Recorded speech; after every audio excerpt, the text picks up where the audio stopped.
राधे राधे पंडित जी। हम सच बोलते हैं, सच की सजा बहुत पाते हैं। बोलो। इसलिए से हम सच नहीं बोल सकते हैं। आप सच बोलते हैं? हाँ। पर सच नहीं बोल सकते? अब नहीं बोलती हूँ। क्यों? हाँ, ये भी है कि हम झूठ भी नहीं बोलती हूँ। तो आपने सच बोलना क्यों छोड़ दिया? जब जब हमने सच सबके सामने खोली, सच बोली, कोई हमारा भरोसा नहीं किया। भरोसा कोई ना करे, किसी को भरोसा दिलाना क्यों? केवल भगवान को भरोसा होना चाहिए ना हम पर और आप पर। हम दुनिया के दिलों को क्यों जीतना चाहते हैं? हम ईश्वर का दिल क्यों नहीं जीतना चाहते? किसी चीज के लिए सच सामने बोलती थी, ये सच है, लोग हमको झूठ समझते। अच्छा एक बात बताओ, इस दुनिया में ऐसा कौन है जो आपको बिना स्वार्थ के प्रेम करता है? नाम बताओ। इस पूरी दुनिया हमारे बच्चे करते थे, हमारे पे पूरा भरोसा करते थे हमारे बच्चे। कौन? हमारा बेटा बेटी। आपका बेटा आपको निस्वार्थ प्यार करता है? हाँ करता था। आज ही यहाँ पर एक वृद्ध माँ आई रहने को, उनके 2 बेटे और 1 बेटी है। माँ से मैंने पूछा कि मैया यहाँ क्यों आई हो, बेटी ने क्यों नहीं सेवा की? तो बेटी ने माँ से कहा कि तुमने हमारे लिए क्या किया है, तुमने हमें क्या दिया? मैया आपके पास, चलो बच्चे छोटे हैं, ठीक है, आपकी जिम्मेदारी है। हमारे बच्चे बड़े हो गए, खत्म हो गए, 2 बच्चे हमारा खत्म हो गए। कितने बड़े बेटे?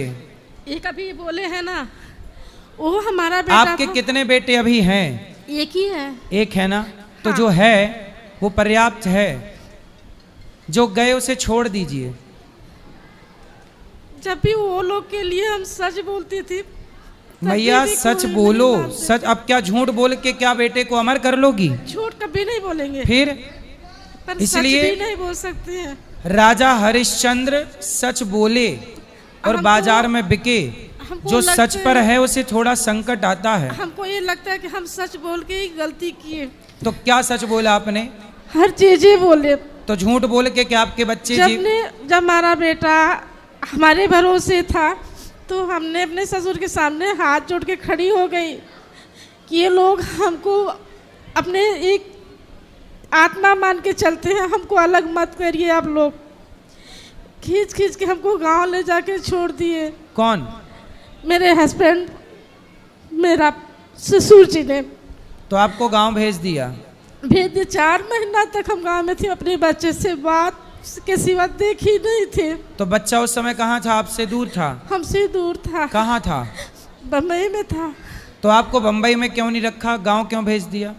एक घर चक्कर बनवाने के चक्कर में, जो कि ऐसा कुछ अभी भी नहीं हुआ। तो एक चीज़ और बता रहे हैं, हमारा कभी कभी मन भी करता है कि हम अपने ससुर के लिए कुछ करें। वो उनका डेथ हो गया है इसमें अप्रैल में। तो जो हर महीने में हम लोग भोजन कराते हैं ब्राह्मण को, हम नहीं कराती हूँ। मन तो होता है कराने के लिए। जब उनका सोचती अपने बेटे का तस्वीर सामने आता है तो नहीं कराती। तो आपके बेटे की मृत्यु कैसे हुई? अटैक आया था। अटैक आया था जी। तो कौन जिम्मेदार है उसका? सच बोल रहे हैं? हाँ। उसका जिम्मेदार हमारे ससुर थे। क्यों? हमारे हस्बैंड थे। जब उसको पहला बार अटैक आया, हमने सामने से फ़ोन करके बोली, अगर वो गलत भी होगा तो आप माफ़ करके उसको लग जाइए। उनको लगा हम झूठ बोल रहे हैं आने के लिए, जो ऐसा नहीं था। तो उसको जब अटैक आया तो उसको हॉस्पिटल नहीं ले गए? नहीं ले गए। क्यों? छोटा लड़का था, वो करवाता था, छुप छुप के दवा करवाता था। नहीं तो छुप छुप के क्यों? सामने सामने क्यों नहीं दवाई करी? वो डरता था। सच बोलना है तो हम बोल सकते हैं, पर किससे डरता था? वो अपने बाप से डरता था। पिता से? जी। क्यों? उन लोग को ऐसा लगता था कि हम लोग से चिढ़ते हैं, नफरत करते हैं, ऐसा लगता था। और कभी कभी ये भी गुस्से में बहुत सी ऐसी चीज़ें बोले जो नहीं बोलना चाहिए। अच्छा, बेटे को उल्टा सीधा बोल देते तो हाँ। बेटे को बात लग गई हृदय में। तो उस समय की हम नहीं बता सकते ये बोले हैं कि नहीं बोले हैं, ये हम नहीं बता सकते। वो जॉब करता था। कितना बड़ा था? 27 साल का लड़का था। काम करता था? जी। तो उसको डांट देते थे? नहीं, ये हम नहीं बता सकते उसको उस टाइम डांटे थे कि नहीं डांटे थे, क्योंकि हम नहीं थे। अब बच्चा ऐसा कुछ बोला भी नहीं था, बस इतना बोला था। तो जब उसको अटैक आया तो इलाज क्यों नहीं कराए, सवाल ये है। इनको लगा कि हम झूठ बोल रहे हैं, ये बच्चे ने इनको नहीं बताया, दोनों नहीं बताए। बच्चे ने बताया ही नहीं कि मेरे को अटैक आया है। हाँ, बच्चा हमको तुरंत बताया, मम्मी भैया को अटैक आया है और डॉक्टर एडमिट करने के लिए बोला है। तो उस समय इनको फ़ोन किए, जो कि हमको इतना लगा कि ये ऑफिस में ही है। ऐसा ये बोल दिए कि हम मीटिंग में हैं। मैं बोली अच्छा ठीक है, आप मीटिंग में हो, जब भी खाली हो ना हमको फ़ोन करना। ये हमको फ़ोन नहीं किए। फिर हम इंतज़ार किए, 8 बजे रात को फिर वापस हमने फ़ोन किए। ये बोले जहाँ है जो वहाँ सुखी से रहने दे। मैं बोली कोई सुखी नहीं है, हमारे बच्चे को ऐसा हुआ है। तो फिर अटैक आया, उसको भर्ती ही नहीं किया? नहीं। फिर अटैक आने से कितने दिन या कितने घंटे बाद मृत्यु हुई? 4-5 दिन वो घर पे था हमारा बच्चा। 5 दिन तक वो रहा? मतलब इलाज मिल जाता तो बच जाता? नहीं हुआ। उसको बार बार बोलती थी बच्चा पैसा की अगर जो दिक्कत आ रही है हम यहाँ से करवाते, तू जाके करवा ले। तो दिक्कत क्या थी? पैसे नहीं थे इसलिए इलाज नहीं कराया? नहीं, पैसा था, ऐसा पैसे नहीं बोल फिर सकते। क्यों इलाज नहीं? बच्चों के पास पैसा नहीं था, वो अपना हर महीने का पैसा हमको दे देता था। नहीं, बच्चों के पास नहीं था, पिता के पास तो था। हाँ, उनको लगा कि झूठ बोल रही है। कौन? आने के लिए, गांव से आने के लिए झूठ बोल रही है। तो भाई इसमें तो उन लोगों की गलती है ना जिन लोगों के पास ऐसा नहीं था, जिम्मेदारी थी। बच्चों को अटैक आया तो उसको इलाज कराना चाहिए था। हमने बोले वापस फोन करके। अच्छा, बात कराई भैया से। भैया आप बात करिए, आपने उसको इलाज क्यों नहीं कराया जब उसको अटैक आया? तो गुरुजी एडमिट किए, इलाज तो करवाए, लेकिन उस टाइम नहीं करवाए। हमें ऐसा महसूस नहीं हुआ कि इस एज में कोई अटैक होगा।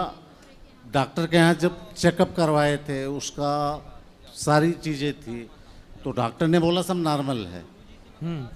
फिर जब एडमिट करवाए, जिस दिन एडमिट करवाए सेम डे ऐसा हुआ, जो इनको जानकारी नहीं है। ठीक है, तो मतलब एडमिट करवाए थे। तो मतलब जिस दिन पहला अटैक आया उस दिन ही कराए थे? पहला अटैक मुझे पता ही नहीं है गुरुजी। ये तो बता रही हैं कि आपको बताया था? नहीं, मुझे नहीं बताया था इन्होंने। चलिए, अब जो है उसमें प्रसन्न रहो मैया। अब इन बातों से सिवाय दुख के और कुछ ना मिलना है।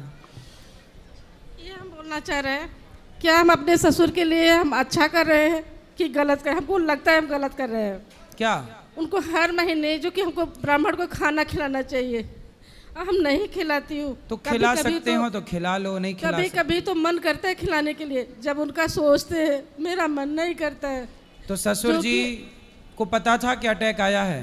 उनको ये नहीं पता था, पर इतना पता था कि इसका बेटा तबीयत खराब है, बीमार है। तो वो इलाज नहीं कराए? नहीं, वो गाँव में थे। जिस दिन हमारा बच्चा खत्म हो गया था उस दिन हमको नहीं पता है, हमको ये पता, मैं उस दिन भी अपने बच्चे से बात की।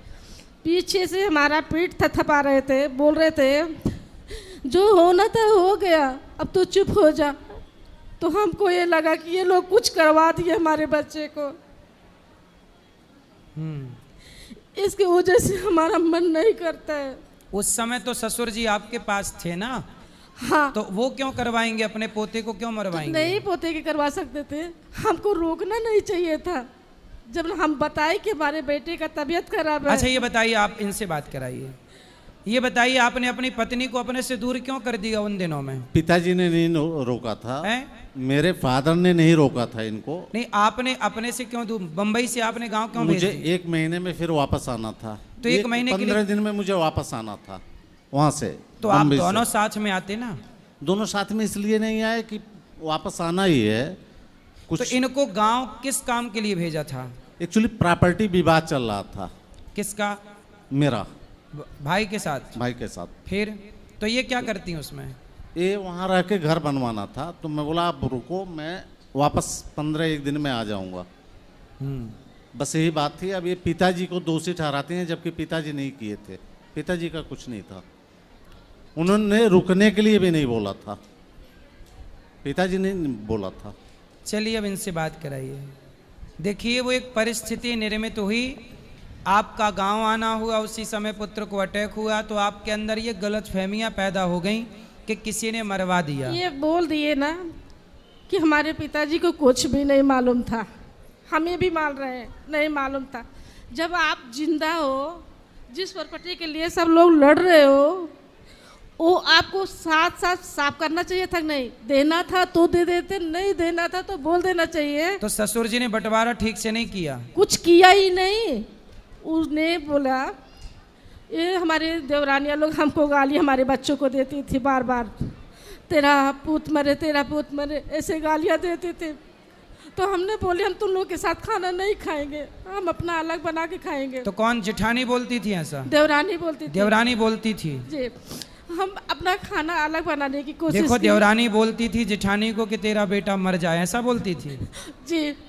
अब देखो तो अब देवरानी से पूछना कि अब खुश है हमारा बेटा चला गया, तो पूछना उससे। तो अब देवरानी से आपने बोला नहीं कि अब खुश है? हम किसी से कुछ बात ही नहीं करते हैं। नहीं, एक बार पूछ लेना। अब तो वो दिवाली मना रही होगी, होली रोज मना रही होगी। हमने उस समय भी बोले, बाजी आपको जो देना है हमको दे दो, हमारे बच्चे वहाँ अकेले पड़े हैं, हाँ हमारे बिना वो लोग नहीं रहते हैं। सही है। जो देखिए देखिए, मैं कथा में बताता हूँ कि धृतराष्ट्र ने सही सही बंटवारा नहीं किया तो महाभारत हुआ। इनके ससुर जी ने समय पर सही बंटवारा नहीं किया तो इनके पुत्र की मृत्यु हो गई। इसलिए कहता हूँ सभी लोग मरने के पहले ठीक ठीक बंटवारा, ऐसा बंटवारा करो कि तुम्हारे जीते जी और तुम्हारे मरने के बाद तुम्हारे भाई, तुम्हारे बेटे आपस में लड़के ना मर जाएं। वो मर गए पर बंटवारा नहीं किए हैं, अभी जैसा था वैसा ही है, पर हमारा घर बार बार जरूर हो गया। सही है। अब क्या कर सकते हैं, बस यही कि आगे लोग ये गलती ना करें कि देखो बंटवारा ना करने के कारण इतने बड़े हादसे हो जाते हैं। इसलिए समय पर बंटवारा करना धर्म है, उचित बंटवारा करना धर्म है। भगवान से प्रार्थना करते हैं कि आपका दुख कम हो और आप सुखी रहें मैया। जो बेटा है उसमें प्रसन्न रहिए। राधे राधे गुरुजी। राधे राधे। राधे राधे गुरुजी। राधे राधे। मैं ये जानना चाहता हूँ कि अपने सीकर रिंगस में खाटू श्याम जी महाराज का मंदिर है, तो उनको हारे का सहारा बाबा श्याम हमारा क्यों कहा जाता है? क्योंकि वो हैं बर्बरीक जी। उन्होंने कहा था कि महाभारत के युद्ध में जो हारने लग जाएगा, जो दल हारने लग जाएगा, मैं उसके संग युद्ध करूंगा। तो भगवान को पता था कि कौरव लोग ही हारेंगे, इसलिए भगवान ने उनका सिर काट दिया। तो शीश काट दिया। बाद में कहा कि आप कलयुग में रहो, अपना नाम दिया भगवान ने, और तब से उनका नाम हारे का सहारा, की जो हारता है उसका सहारा ठाकुर जी बन जाते हैं, अर्थात खाटू श्याम। धन्यवाद गुरुजी। तब से आपसे एक अनुरोध है, हम पिछले 3 महीने पहले मैं और मेरी माता श्री मतलब आपके वृंदावन में आए थे, बट मतलब थोड़े कुछ प्रॉब्लम, मतलब जल्दी जाना था घर पे, तो आपके दर्शन नहीं हो पाए थे। तो एक बार आप मेरी मम्मी जी से श्रीमन नारायण बोल दीजिए। बिल्कुल बिल्कुल। जय श्रीमन नारायण। आपकी माँ को खुश रहिए। राधे राधे गुरुजी। राधे राधे। गुरुजी, मैंने शिव जी को गुरु मान चुका हूँ, क्या मैं गुरु दीक्षा ले सकता हूँ? गुरु दीक्षा लेनी ही चाहिए। ठीक है गुरुजी। राधे राधे। राधे राधे।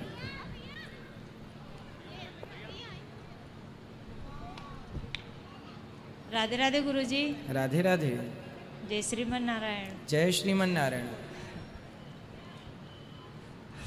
गुरुजी हाथ पैर दूज रहे मेरे।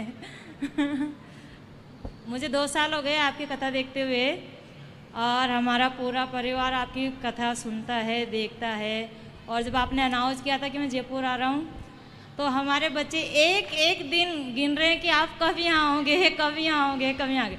3 दिन हो गए, मैं रोज़ बोलती हूँ मुझे गुरु जी से बात करनी है, गुरु जी से बात करनी है, हाथ पे काम नहीं कर रहे, मैं क्या बोलूँ।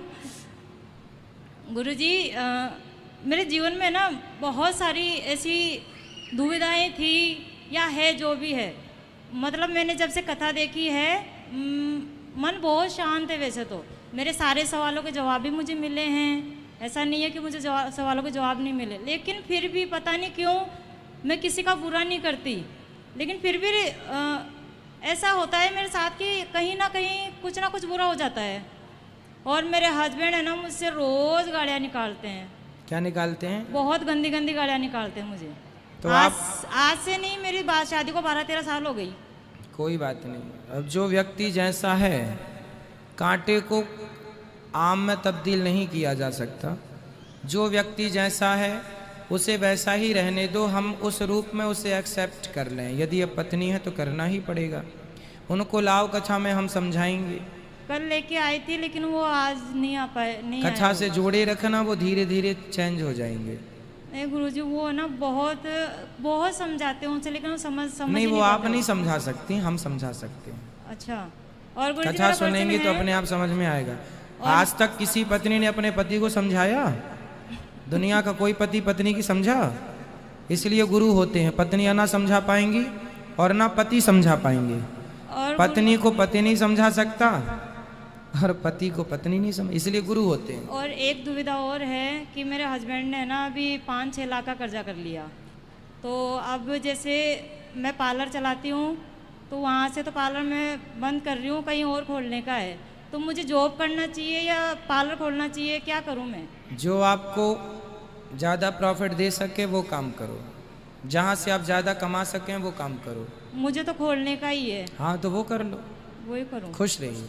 और सबको तो थोड़ा थोड़ा बात करो ताकि सबका नंबर आज ही आ जाए। महाराज जी को प्रणाम जी। महाराज जी, आपसे काफ़ी हम यूट्यूब पे देखते रहते हैं, काफ़ी माइंड फ्रेश होता है, काफ़ी प्रश्नोत्तरी हम देखते हैं। अच्छा, मेरे मन में एक क्वेश्चन है। हम गीता की क्लास अटेंड करते हैं लेकिन वहाँ इस क्वेश्चनों का जवाब नहीं मिला। महाराज जी, मैं ये कह रहा था कि मंथरा ने केकई के कान भरे, केकई कान भरने में आ गई और उसने तुरंत डिसीजन ले लिया कि राम को वनवास दे दिया, भरत को ये कर दिया जाए। ठीक है, लेकिन शत्रुघ्न जी तो भगवान राम के स्वयं भगवान राम के छोटे भाई थे। उन्होंने इतनी ओल्ड लेडीज को, मतलब मंथरा को, मतलब बाल पकड़ के उसको घीसा, उसको लात गुस्से से मारा। दूसरी बात, केकई भगवान राम को बहुत ज़्यादा प्रेम करती थी, तो भरत जी को ये पता तो होता ही होगा ही। तो भरत जी ने भी अपनी माँ को उल्टा सीधा बोला, जैसे आपने आज कथा में बताया था। तो वो दोनों भाई उनको समझा भी सकते थे। वो इलिटरेट लेडीज, इतनी ओल्ड लेडीज, जो माने कि उसने कुछ भी बोल दिया, उसने तो घर को तबाह कर दिया, लेकिन उनका क्या ये फर्ज बनता है कि इतनी बूढ़ी लेडीज को मारा जाए? दूसरी बात, इसके साथ में एक चीज़ ये भी मानता हूँ कि आपके यहाँ जैसे 260 माताएं रहती है, मैं ये भी मानता हूँ हर माता सही नहीं होती है, लेकिन फिर भी आप उनसे प्रेम करते हो, तो थोड़ा सा जस्टिफाई करो। शत्रुघ्न जी ने मंथरा को इसलिए मारा क्योंकि मंथरा ने ही सारी चाल चली थी और शत्रुघ्न जी सबसे छोटे हैं। तो आपने देखा होगा छोटा सा बच्चा अपनी दादी के साथ लड़ता रहता है, देखा है कभी आपने? छोटे छोटे बच्चे अपनी दादी के संग लड़ते रहते हैं और लड़ाई में छोटा बच्चा 2-4 दादी को जमा देता है ना? तो उस समय ये दादी की तरह थी। तो पहली बात तो यदि आप शत्रुघ्न जी की जगह होते, राम जी से कितना प्यार करते थे भरत जी और शत्रुघ्न जी, शायद हम और आप अंदाजा भी नहीं लगा सकते उनके प्रेम का। जहां आपके प्रेमी को इस प्रकार का दंड दिया जाए कि नंगे पांव 14 साल वनवास, आप होते शत्रुघ्न जी की जगह तो क्या मंथरा की आरती उतारते? नहीं, मैं समझाता, मैं आज बात नहीं उठाता। समझाता? क्यों समझाते? नहीं भाई, समझाया किसने? भरत जी ने समझाया था। जब शत्रुघ्न जी ने मारा तो भरत जी ने रोका, अरे भैया शत्रुघ्न मत करो। आखिर समझाया भरत जी ने ही, पर शत्रुघ्न जी छोटे थे और छोटे होने के कारण उनका ये अधिकार था कि गलत हो रहा है। उन्होंने अपनी माँ को नहीं मारा, कैकई को हाथ नहीं लगाया, है ना, दासी को मारा। इसलिए उनका उस समय जो उन्होंने किया शायद उनको जायज लगा तो उन्होंने किया। और भरत जी ने समझाया कि मत मारो, अब जो हो गया सो हो गया। रामचरितमानस में लिखा है कि समझाया है। अब शत्रुघ्न जी मिले तो फिर उनसे पूछेंगे अपन लोग कि क्यों मारा आपने। महाराज जी, जैसे एक चौपाई है, मेरे मैं होता तो खूब मारता। चलो, क्योंकि उस समय वो सिचुएशन जो थी, कि भाई आपको क्या अधिकार है किसी के कान भर के। अच्छा, मंथरा ने सीधी बात की होती तो बात समझ में भी, इसने पूरा उल्टा पाठ पढ़ाया। इसने कहा कि भरत जी को ननिहाल इसलिए भेज दिए हैं क्योंकि राम को राजा बनाना था, जबकि ऐसी कोई बात थी ही नहीं। वो तो संयोगवश ननिहाल चले गए और उसी समय ये राजा बनने की बात आ गई। तो शत्रुघ्न जी की जगह आप भी होते तो शायद आप भी यही करते, हम होते तो हम भी यही करते। जो लक्ष्य शत्रुघ्न जी ने किया उनके हिसाब से शायद ठीक रहा होगा, इसलिए उन्होंने किया। महाराज जी, तेरी इच्छा के बिना हे प्रभु मंगल मूल, पत्ता तक ना खिल सके खिले न कोई फूल। तो जो ये भागवत में आ रहा है तो क्या वो भगवान की इच्छा है, जो नहीं आ रहा है वो उसकी इच्छा है, तो ऐसा क्या है? जो हो रहा है सब भगवान की इच्छा से हो रहा है। तो कोई अच्छा कर रहा है कोई बुरा कर रहा है, सब भगवान की इच्छा से ना, हो रहा है क्या? ऐसा नहीं। तो ये चौपाई उसको कहाँ तक सार्थक सिद्ध करती है? सार्थक तो पूरी है चौपाई, पर इसके अर्थ को समझना पड़ेगा। उदाहरण से समझते हैं। आपकी गाड़ी, आप माइक लिए रहो तब तो समझाएंगे। आपके पास एक गाड़ी है, आपका एक ड्राइवर है। आपने ड्राइवर से कहा गाड़ी एयरपोर्ट ले जाओ, गाड़ी रेलवे स्टेशन ले जाओ, गाड़ी मार्केट ले जाओ। जहां आप बोलते हैं गाड़ी वहां जाती है।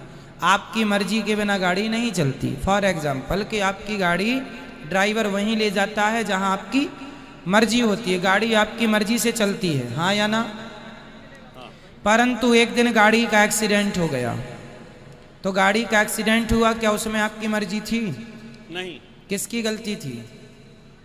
ड्राइवर की। ड्राइवर की थोड़ी मान सकता हूं मैं, ड्राइवर की गलती थी। उसी तरह ये संसार तो भगवान के हिसाब से चलता है। जैसे गाड़ी आपकी आपके हिसाब से चलती है, पर गाड़ी गड्ढे में गिर गई, एक्सीडेंट हो गया, तो उसके जिम्मेदार आप नहीं हैं, ड्राइवर जिम्मेदार है।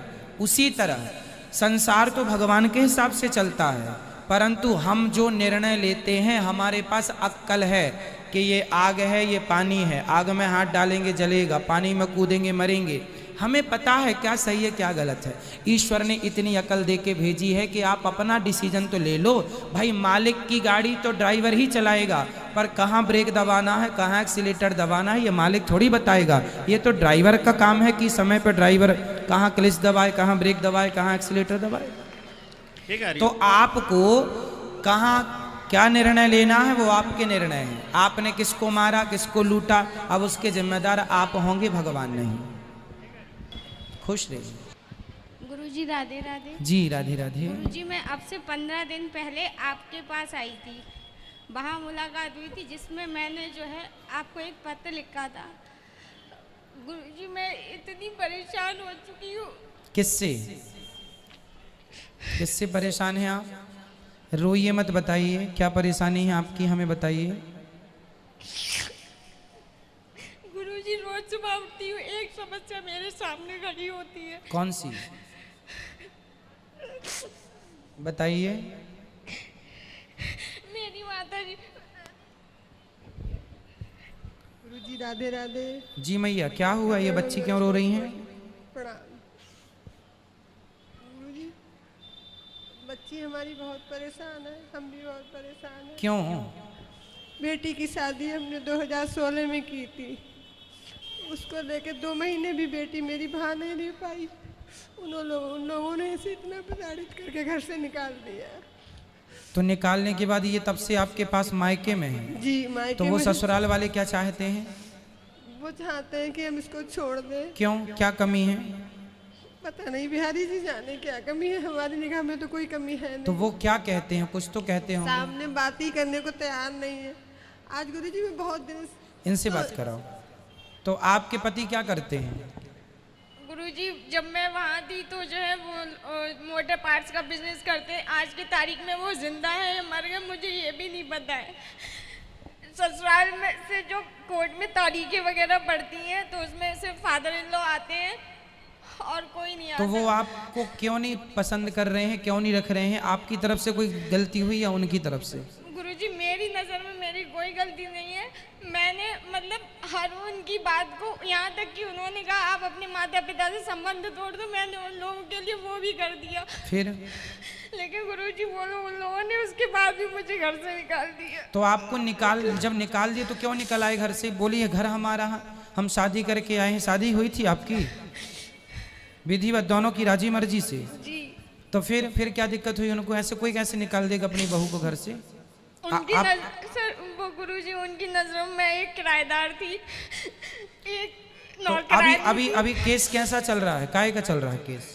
गुरुजी वही जो आजकल के वकील लोग बताते हैं, वही सारा खर्चे को लेके। और तो क्या तलाक डिवोर्स का चल रहा है? गुरुजी मैं ना, तो डिवोर्स वो चाह रहे हैं क्या? गुरुजी वो लोग चाहते हैं, मुझे ऐसा लगता है, पर गुरुजी मैं नहीं चाहती।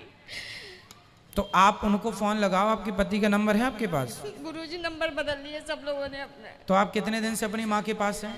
गुरुजी आज 6-7 साल हो गई है। तो आप क्यों इतने साल से आप घर जाने की कोशिश क्यों नहीं की? गुरुजी एक बार गई थी, एक FIR हो गई मेरे खिलाफ। जब आप गई तो FIR करा दी? क्यों? कि मेरे घर में जो घुस के मार पिटाई करी है। अच्छा। मैं और मेरी मम्मी गए थे वहाँ पे। तो आपको अकेले जाना है और अपने घर में रहना है, वो आपका घर है। गुरुजी वो लोग नहीं घुसने देते हैं। फिर आप बताओ क्या समाधान है?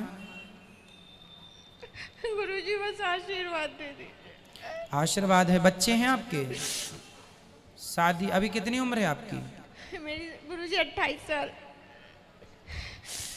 चलिए उनसे कोई बातचीत यदि हो तो फिर हम बात कर लें, बात करके समझाया जा सकता है। देखो रिश्ते गलतफहमी से टूट जाते हैं, वो क्यों गलतफहमी में है, वो क्यों तोड़ना चाहते हैं रिश्ते, कुछ जानकारी है कि वो क्यों तोड़ना चाहते हैं? गुरुजी मेरी मतलब एक जगह से मुझे सुनने में आया उन्होंने दूसरी शादी भी कर ली है। तो फिर आप तो केस कर सकते हैं उन पर कि भाई शादी तलाक हुआ नहीं, डिवोर्स हुआ नहीं, आपने केस शादी कैसे कर ली? गुरुजी मेरे पास प्रूफ नहीं है इस बात का। प्रूफ नहीं है? Court proof. कहाँ रहते हैं आप लोग? आप मतलब ससुराल कहाँ है आपकी? ससुराल भी बरेली में गुरुजी, मैं भी बरेली में ही हूँ। तो बरेली से बरेली वो तो पता चल जाता है, अड़ोसी पड़ोसी सबसे बड़े संवाददाता होते हैं। वहाँ गुरुजी सब मीरगंज एक जो है तहसील पड़ती है बरेली डिस्ट्रिक्ट के पास में, वहाँ सब लोग एक से हैं, एक थाली के चट्टे बट्टे हैं कि अगर मैं जाती हूँ वहाँ पे अगर किसी से जरा सा भी पूछूंगी तो कोई मेरे लिए एक इतनी सी भी बात बताने को तैयार नहीं है। चलो फिर आप भगवान के भरोसे छोड़ो, भगवान सब अच्छा करेंगे। जो आप अच्छे से अच्छा अपने लिए सोच सकते हैं वो सोचिएगा और भगवान का चिंतन करते रहिए, कथाएं सुनते रहिए। जो भगवान करेंगे अच्छा करेंगे, पर उनको ऐसा आपके साथ नहीं करना चाहिए। यदि शादी कर ली है तो आपको इंक्वायरी करना चाहिए और आपको कंप्लेंट करना चाहिए। गुरुजी मैं PCSJ की तैयारी कर रही हूँ, आशीर्वाद दे दीजिए। बिल्कुल, आपको भगवान सफल जरूर बनाएंगे। ईश्वर हमेशा हर जगह हर बार अन्याय नहीं होने देते, कभी न कभी अपने भक्तों के साथ न्याय जरूर करते हैं। देर लगती है थोड़ा सा, पर ईश्वर भक्तों के साथ गलत नहीं होने देंगे। एक प्रार्थना है, जितना आप बूढ़ी माताओं के बारे में बोलते हैं थोड़ा सा बहुओं के बारे में बोले। बहुओं के बारे में कैसा? जैसे बहुएं, जो कुछ बहुएं ऐसी हैं जो बूढ़ी माताओं को घर से निकाल देती है, तो कुछ माताएं ऐसी हैं जो बहुओं को घर से निकाल देती, जैसे कि मैं। आज की कथा में हमने ये बात बोली है, शायद आज की कथा में बोली है कि सासों को भी बहुओं के साथ मिलजुल के, बहुत अच्छा आज की कथा में हमने बोला। तो आज ही हमने बोला है बेटा, हमारी ओर से तो देखो समाज में जो बातों की जरूरत है उस ऐसा समाज का, घरों का ऐसा कोई मुद्दा नहीं है जिस मुद्दे पे ये दास अनिरुद्ध बातें ना करता हो चर्चा। इसलिए ताकि लोगों के जीवन में सुधार आए, कैसे रिश्तों को निभाना है, कैसे चलाना है, सब कोशिश तो हमारी है। भगवान आपको कभी दुख ना दें, कभी आपके जीवन में कोई संकट ना आए, यही मेरी प्रार्थना रहेगी। आप सदा खुश रहें और आप रोइए मत। देखो जीवन काटना है, निर्णय लेना है, रो कर नहीं, खुश रह के करो। खुश रहोगे तो विचार अच्छे आएंगे, कुछ कर पाओगे अपने लिए, नहीं तो रोते रोते जिंदगी और आप बीमारियों का घर बन जाएंगे। राधे राधे महाराज जी, ये मेरी बहन है और मेरी माता जी हैं। मैं बरेली से हूँ और मैं हरिद्वार में जॉब करती हूँ। मुझे आपसे कुछ ये पूछना है कि मेरे मन में बड़ी दुविधा रहती है। मैं माधव जी की सेवा करती हूँ। अब मैं हरिद्वार चली गई तो जब मैं लेकर जाती हूँ इनको तो सुबह में सेवा कर पाती हूँ, शाम में दोपहर में ये अकेले रह जाते हैं, और जब नहीं ले जाती तो मुझे अजीब सा लगता है। और फिर भी मैं हरिद्वार में क्या करते हैं आप? रिलैक्सो का फुटवेयर है, उसमें HR में हूँ मैं, तो वहाँ जॉब करती हूँ। लेकिन जब नहीं ले जाती तो मुझे अजीब सा लगता है, ले जाती हूँ तो एक तो मैं ध्यान नहीं रख पाती दिन में, दूसरा ऐसा लगता है कि घर से माधव जी चले गए तो घर में सबका ध्यान कौन रखेगा। कोई बात नहीं, तो अपने साथ रखा करिए उनको घर में, जब आप आए तो पूजा पाठ कर लें। तो रूम बंद हो जाता है ना। कोई बात नहीं, ठाकुर जी तो रहे आएंगे, ठाकुर जी की बात कर रहे हैं ना आप। हाँ, तो जब आप आएंगे सुबह शाम तो घर में आते होंगे। हाँ, तो सुबह शाम पूजा करें, दिन में आप तो काम करेंगे, सब करते हैं काम। अच्छा महाराज जी, फिर एक दुविधा और रहती है कि फिर जब मैं ले जाती हूँ तो मेरे को लगता है घर में कौन ध्यान रखेगा सबका, मम्मी का, पापा का, भैया का, अगर माधव जी मेरे साथ चले जाएंगे क्या। कोई बात नहीं, भगवान तो सब एक जगह रह के सबका ध्यान रख लेते हैं, ठीक है। महाराज जी, जब मैं किसी मंदिर में जाती हूँ, मेरी कोई घर में पूजा होती है, तो मुझे रोना क्यों आता है। अच्छा है, रोने के बहुत सारे कारण हैं, पर भगवान से प्रेम हो, भगवान के लिए हम रोएं प्रेम से, तो वो रोना सार्थक है। बहुत रोना आता है। ठीक है, भगवान के लिए रोना अच्छी बात है। राधे राधे महाराज। खुश रहिए।